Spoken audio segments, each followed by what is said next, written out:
Todo bien. Gracias.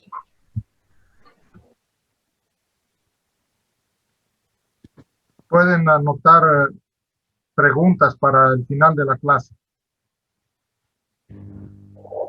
Ok, comenzamos. Grupo 5. Vamos, vamos. Doutor, uma pergunta. Sí. Na internet tinha caído e eu queria perguntar aí. Em la fractura de vértebras que os niños estavam exponendo, se hace também em escala de Glasgow, doutor? Você pode ver? En la fractura de vértebras. Sí. Lo que, Porque pero a resposta motora, sim. sí, desde luego que sí. Sobre todo en las fracturas altas, ¿no? En las más altas de la región cervical. Cervicales, ¿no? Bueno, Vale. doctor, buenas tardes. Buenas tardes. A mi grupo nos tocó exponer fracturas de antebrazo y muñeca. Los integrantes de nuestro grupo son Sergio Claures, Selma, Lucía, Freddy y Cristian Octavio. Antes de entrar al tema, voy a dar una pequeña introducción respecto a el tratamiento.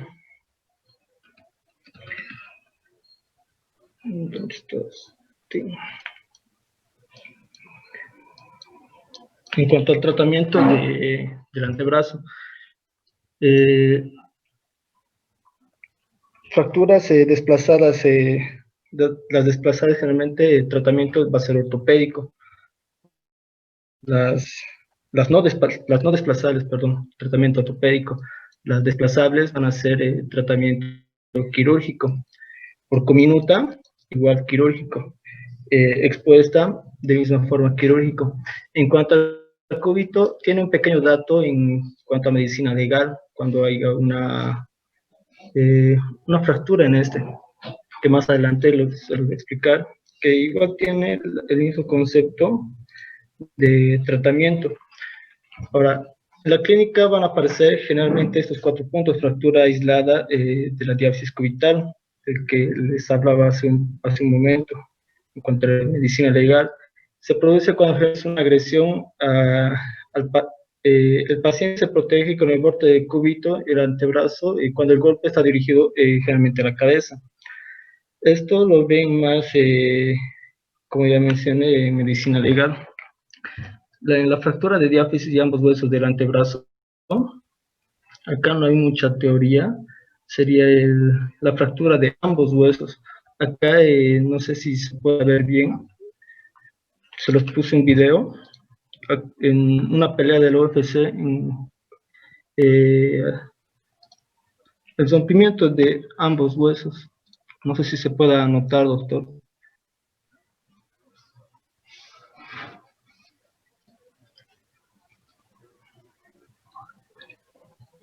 No creo que se pueda notar, pero acá se muestra claramente que hay dos pausas. Una busqué el informe, no lo encontré, pero a simple vista pude notar que era una fractura de ambos huesos por las 2 pausas que hacía.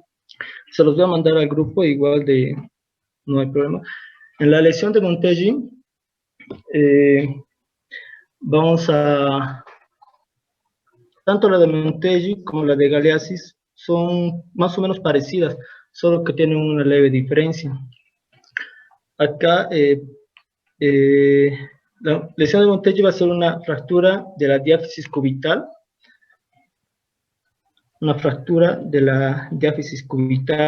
asociada con una luxación de radio.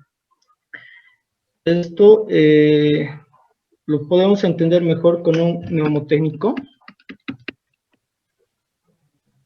que dice: lleva tu radio de lujo al monte. Radio de lujo, luxación de radio. Monte, lo podemos relacionar alto, próximo. Como el radio va a estar luxado, el cúbito tendría que estar roto. Fractura de cúbito, luxación de radio, fractura de cúbito proximal con luxación de radio. Acá tenemos la clasificación de vado, que se va a caracterizar más que todo por la posición de la cabeza de Zadio, ya sea de tipo 1 al tipo 4, como la cabeza de Zadio esté anterior, posterior al cúbito, lateral o lateral. Acá igual vamos a ver un video en cuanto al tratamiento. No sé si se pueda ver bien.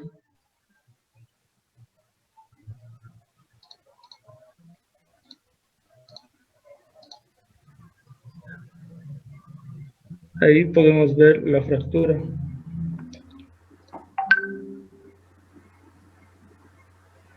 Y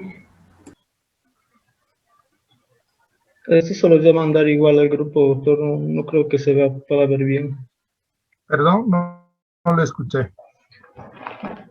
Los dos videos que puse en las diapositivas los voy a mandar al grupo, doctor, porque acá no creo que se pueda ver bien, o se ve bien, doctor. Se ve bien, un poco lento, pero se ve. Igual, de todas formas, se los voy a mandar al grupo para que lo observen bien. Muestra cómo pone la placa y le pone los pernos, los tornillos. Ahora entramos a la fractura de Galeazzi, que va a ser una fractura de la diáfisis radial asociada a una luxación articular de la cabeza del cúbito. Acá, como podemos ver en la radiografía,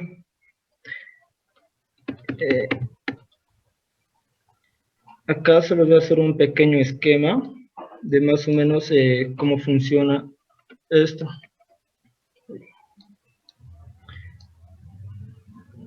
Tenemos el zadio, el carpo, la falange y la falange distal. Está feo, pero se entiende todo el concepto. Esta fractura generalmente va a ser cuando haya una caída y paremos con la palma de la mano. El vector de fuerza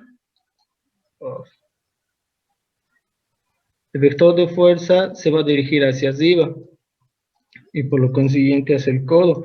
La fractura se va a realizar justo acá, en la metáfisis del zadio. Y esto va a terminar,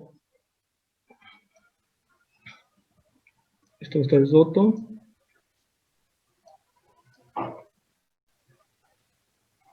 Esta es la fractura.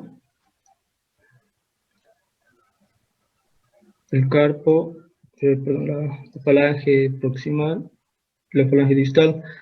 Acá va a formar un tenedor. Ese es el signo del tenedor.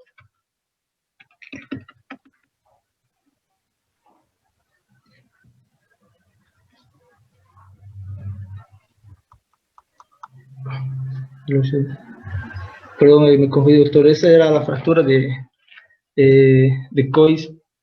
Acá podemos ver la forma que va a tener la de un tenedor. Y en cuanto a tratamiento, es más ortopédico, con la técnica de Malgain, que consiste en la acomodación de la fractura y próximo al enyesado del brazo. Este enyesado tiene que ser hasta las falanges, hasta el codo, para que no haya ningún movimiento y pueda soldarse pueda soldarse bien. Este tratamiento dura más generalmente, y lo menciona en el libro, unas 6 semanas. En cuanto a la fractura de Goyan-Smith, va a ser parecido, solo que esta no va cuando hay una caída no va a parar con la palma de la mano, sino con el dorso, lo que va a ocasionar la fractura de radio, pero acá la fractura se va a dirigir hacia arriba y acá va a ser hacia abajo y va a dar una forma de una pala. Se le conoce como sino de la pala de jardinero. En ambos va a haber puede haber una lesión del nervio mediano, y a diferencia de Coys y de Smith, es que el Coys va a tener un tratamiento ortopédico, y el de Goya Smith sí o sí tiene que ser quirúrgico. Acá podemos ver ya la placa y los tornillos eh, que se le puso al paciente. Y acá tenemos la bibliografía, doctor, de donde sacamos todo. Ok, eso es todo entonces.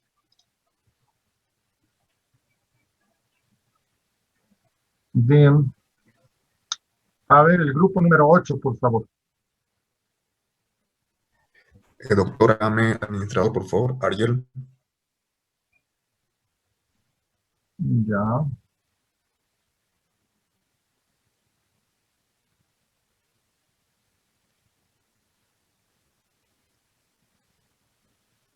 Mm.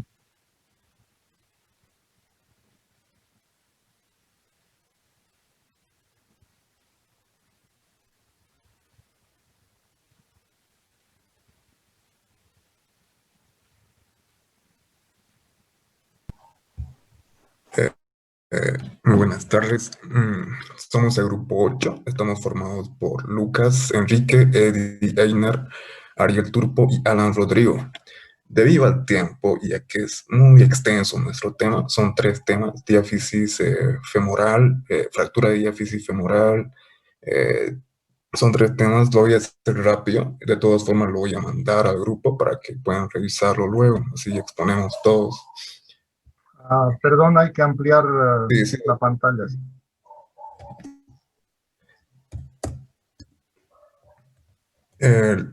Las fracturas de diáfisis femoral se define, son fracturas que se encuentran entre el trocánter menor y sobre la región supracondilia, situada aproximadamente a 5 centímetros de la interlínea articular de la rodilla, es decir, 5 centímetros de la línea articular de la rodilla, o la región supracondilia y la región o inferior a trocánter menor. La anatomía, sabemos, son los músculos, el nervio ciático. Esto nos interesa porque los nervios que se van a ver afectados van a ser generalmente el nervio femoral cutáneo y el ciático por la región posterior. También va a formar parte de las complicaciones. Y la arteria femoral superficial, que tiene una trayectoria anterior, también va a causar una complicación si es que se ve afectado o lesionado, causando un shock que puede causar una pérdida sanguínea de hasta 1,5 litros. Los mecanismos de lesión van a ser directas e indirectas. Las directas ya lo he mencionado, son los accidentes de tránsito generalmente, y se va a ver lesionado o la fractura, mejor dicho, va a ser transversal o multifragmentario, en relación con las fracturas indirectas, donde es a causa, sobre todo en deportistas, en este caso, en esta imagen, por ejemplo, de una fractura transversa. La causa indirecta va a ser, entonces, van a ser oblicuas o transversas, espiroideas o en alas de mariposa, esto como causa indirecta. También podemos observar fracturas por metástasis, por cáncer, por el uso de bifosfonatos. Últimamente se ha visto que los bifosfonatos, como son, o que se usan, mejor dicho, para mejorar la osificación ósea, se ha visto que el exceso de estos bifosfonatos puede llegar a causar fracturas. La osteopenia, obviamente la falta de calcio y todo eso, ¿no? La clasificación es variada. Tenemos la clasificación, por ejemplo, podemos clasificarlo en expuestas, cerradas, por la localización en tercio medio, proximal, medio y distal, o medio también la llamamos ísmica, infraísmica o supracondilia, que sería la distal. Por el patrón espiroideo, oblicuo, transversa. Aquí tenemos la transversa, lineal, oblicua, espiroidea, tallo verde o comminuta, o por acortamiento, traslación en desplazamiento. Pero la clasificación va más allá. En este caso, Winskin y Hansen usan, esta clasificación es por conminución, quiere decir esto, por el grado de contacto que va a existir en el diámetro cortical, es decir, por el contacto que va a existir.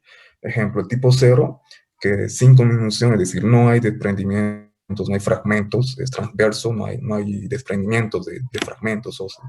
En el tipo 1, que la cantidad es insignificante de conminución, es una porción pequeña, o hay un contacto de hasta 75%, el contacto cortical óseo, y el de tipo 2, 50%, y el tipo 3 menor a 25%, y el tipo 4 que no existe contacto entre los segmentos mayores óseos, es decir, están divididas por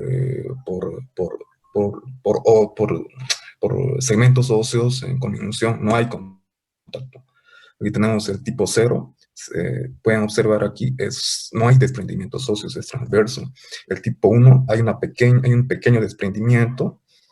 El tipo 2 es de hasta 50%, es posible observar, aquí hay un contacto desde el 50%. El tipo 3 ya no hay contacto, hay contacto, es decir, el tipo 3 todavía hay contacto, en este caso está muy separado, pero es menor al 25%, en este caso podría ser un 2%, no se ve muy bien. En este caso no hay unión, si se dan cuenta, las porciones óseas, estas grandes porciones óseas están separadas por segmentos de conminución, no hay contactos óseos en porciones mayores. Y la clasificación más usada es esta AOTA. Esta clasificación, si pueden ver aquí arriba, los números 32, 32, 32 se repiten en todos estos grupos. Primero que nada, los tipos son simple, en cuña y complejas. Entonces la dividimos en fracturas simples, en cuña y complejas. El hueso hace referencia al número 3, y el 3, es decir, el 3 va a ser el fémur en este caso, y el segmento es el número 2, por eso se repite en todas el 32, que sería fractura de fémur distal. Lo que varía son el grupo A, el grupo B y el grupo C. El grupo A, que quiere decir que son simples, el grupo B en cuña, y el grupo C compleja. El grupo también se la divide, el grupo va a ser 1, 2 y 3. Entonces, la fractura, vamos a ver un ejemplo. Aquí, esta es una fractura transversa, pero, claro, primero que nada es una fractura femoral, fractura de diáfisis femoral. Entonces, usamos el número 3 y 2 seguido del grupo, que va a ser A, porque es simple, no hay desprendimientos óseos, y 3 va a ser el grupo 3, aquí está, este grupo va a ser transverso porque tiene esta forma, se la especifica de esta forma. Aquí están los grupos del tipo A, que es transverso, no hay desprendimientos. Aquí existe un desprendimiento, un pequeño desprendimiento, entonces va a ser el grupo B en cuña, y el tipo C, que ya es más de tipo conminución, pues que existe muchos segmentos. Las manifestaciones clínicas van a ser el dolor intenso. Al momento de la fractura se va a escuchar un chasquido que es un sonido emitido por la fractura, y obviamente va a existir un dolor muy intenso, una impotencia funcional, una gran tumefacción que puede acompañar con equimosis, y como ya había mencionado, esto puede causar una pérdida sanguínea de 1 hasta 1,5 litros. Las manifestaciones a la inspección: va a haber una gran deformidad, como podemos observar en esta imagen. Puede existir una rotación externa del pie y un acortamiento del miembro inferior por acabalgamiento. ¿Qué quiere decir esto? La contracción muscular, cuando existe una ruptura, una fractura, la contracción muscular va a traccionar, y va a existir un desplazamiento sobre el mismo hueso. Entonces va a existir un acortamiento del miembro por la tracción muscular. A la palpación va a haber probablemente crepitación no es frecuente, crepitación y dolor obviamente en el foco fracturario, y una disminución en la movilidad del muslo. En este caso, si es expuesto, no hay necesidad de palparlo. Es evidente que existe una fractura, simple hecho de ver. Me refiero que cuando existe una fractura cerrada, ahí podemos observar una gran deformidad, una rotación externa del pie, un agotamiento, pero si es expuesta, basta con observar. Los exámenes complementarios vamos a pedir siempre una radiografía inicial, AP, lateral y en ambos miembros. Es decir, pedimos una radiografía AP, lateral y de ambos miembros, siempre, donde el fémur debe comprender toda su extensión, pero además pedimos radiografía de las articulaciones adyacentes, es decir, de la rodilla y la cadera. En caso de que exista lesión en la cadera y la rodilla, que son las articulaciones más próximas si hay lesión, entonces pedimos una tomografía ya sea de rodilla o de pelvis, siempre y cuando exista lesiones articulares adyacentes en una radiografía inicialmente. El tratamiento va a ser ortopédico y va a ser quirúrgico. El tratamiento ortopédico se recomienda en niños, siempre hasta los 6 años. No es recomendable quirúrgico, no es necesario ortopédico. ¿Y qué significa ortopédico? Son las 3 R's: reducción, retención y recuperación funcional. La reducción, que incluye tracción, ¿qué quiere decir? No es más que volver a poner, que reajustar el hueso en primer lugar, y cuando ocurre eso, siempre debemos asegurarnos con una radiografía de hueso, una radiografía después de... doctor, ¿me escucha, no? Sí. ¿Me escucha, doctor? ¿Se escucha, no? Parece que mi internet está fallando otra vez. Ya, y la tracción, que incluye la reducción, entonces es ajustar el hueso, y la tracción, que incluye reducción, que es el estiramiento. Como había mencionado, los músculos se van a traccionar cuando existe una fractura, se traccionan y se contraen, mejor dicho, y la tracción lo que hace es tirar los músculos y de esa forma reajustar. Lo voy a mencionar más adelante, los distintos tipos de tracción. Y la retención, que es la inmovilización. Esto es importante, entonces, de ajustar e inmovilizar. Y la recuperación funcional, que es más fisioterapia. Aquí están los diferentes tipos de tracción. Existen dos tipos de tracción: tracción cutánea y tracción esquelética. La cutánea es para pues, sobre la piel, se tracciona el miembro, y la esquelética se usa clavos sobre los cóndilos y se tracciona el hueso. Aquí tenemos distintos tipos de tracción: la de Russell, la de Bryan, esta es la de Russell, la de Bryan en los niños, casi todos en los niños, excepto donde está esta, que es esquelética. Bueno, todas son en los niños. La tracción, esta es la tracción a 90 grados, también se puede usar yeso articulado. La tracción de Perkins, que es esta, de Cuyton, y este es con balanza. ¿Cuáles son las indicaciones para un tratamiento ortopédico? En niños, siempre, en fracturas cominitas, en infecciones de partes blandas, y en caso de que los familiares o prefieran un tratamiento ortopédico y no así un tratamiento quirúrgico. Las desventajas del tratamiento ortopédico va a ser la rigidez de la rodilla. Pueden observar aquí que hay un acortamiento. Esto es por una mala tracción.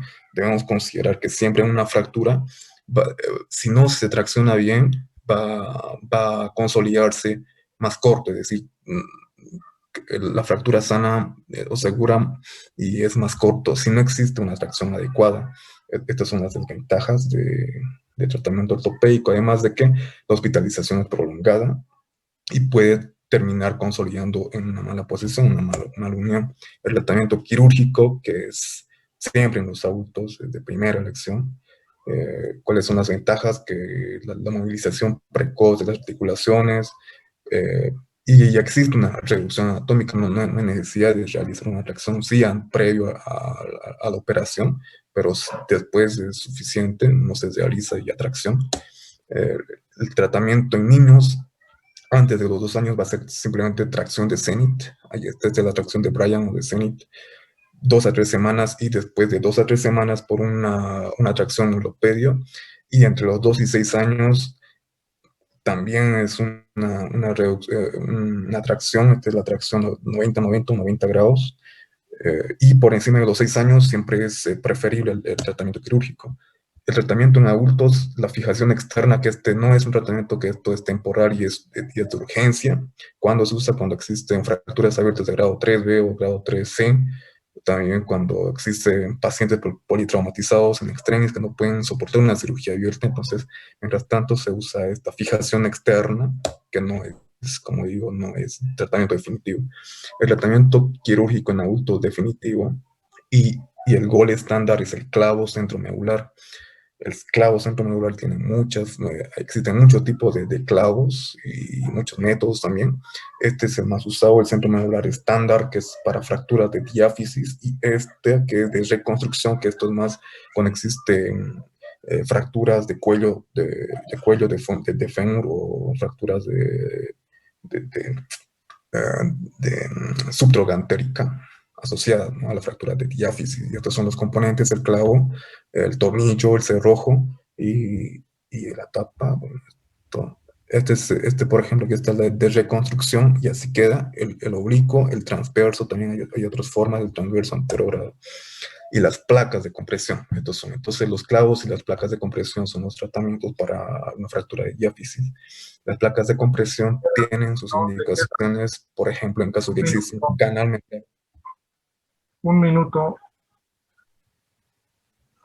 Ya, entonces vamos a las complicaciones. Las complicaciones van a ser lesiones vasculares, posibilidades de shock hipovolémico, la embolia grasa, que la embolia grasa, nada más que la presencia de émbolos de grasa a causa de la fractura por la presencia de grasa en la diáfisis, que va a causar distrés respiratorio, y las inmediatas y las mediatas, la consolidación viciosa, infección y la pseudoartrosis. Es todo, doctor.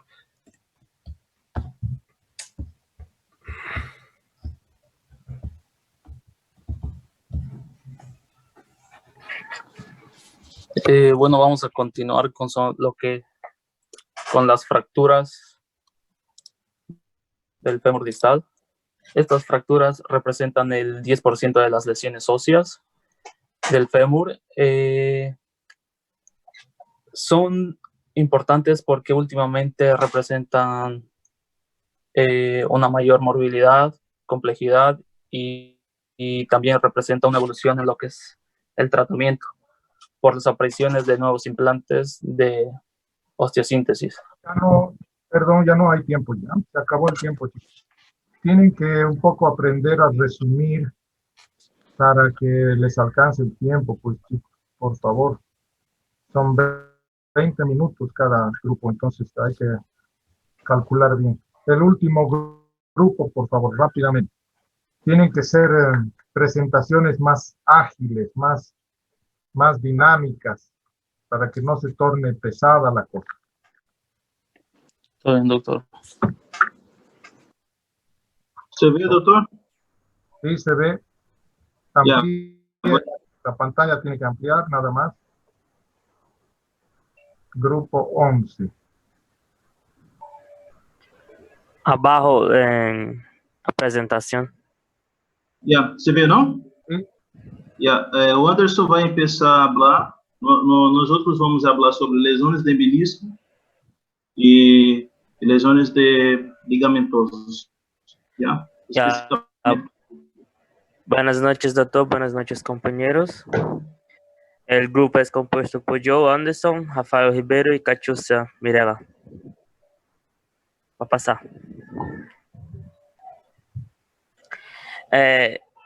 En la parte anatómica, los externos anteriores y posteriores de los meniscos se llaman cuernos. Cada menisco tiene un cuerno anterior y un posterior.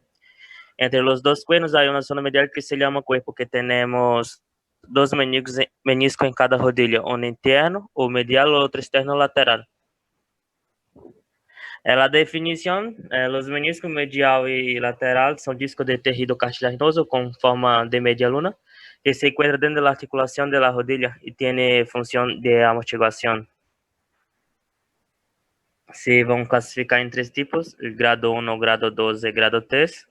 O grado 1 às vezes se chama entosis, o grado 2 se caracteriza por la rotura parcial de los ligamentos, e o grado 3 é la rotura total, que o único tratamento é el cirúrgico. En la epidemiología, los más frecuentes son en los hombres, 2 veces más frecuente la rotura del menisco interno. As lesões traumáticas suelen estar associadas na prática desportiva. Lesões automáticas ocorrem sobre uma meniscopatia degenerativa prévia. E se pode associar a fraturas de meseta tibia e de estalos femorales. Os fatores predisponentes são alterações de LORs, valgo, varo, inestabilidade articular, atrofia muscular ou lesões capsular-ligamentosas, anomalias congênitas e atividades específicas de mineiros, tapeceiros, desporte, algo que se posta muito.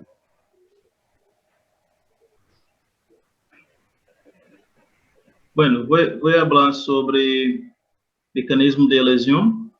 Entonces, un mecanismo de lesión puede tener varias formas. De ejemplo, hay de rotación brusca, con pie de apoyo, hipertensão, hiperreflexão, alteração do R vago brusco forçado, e no vago forçado se produz a triada do menisco interno com ligamento cruzado anterior. Aqui tem as imagens que se observam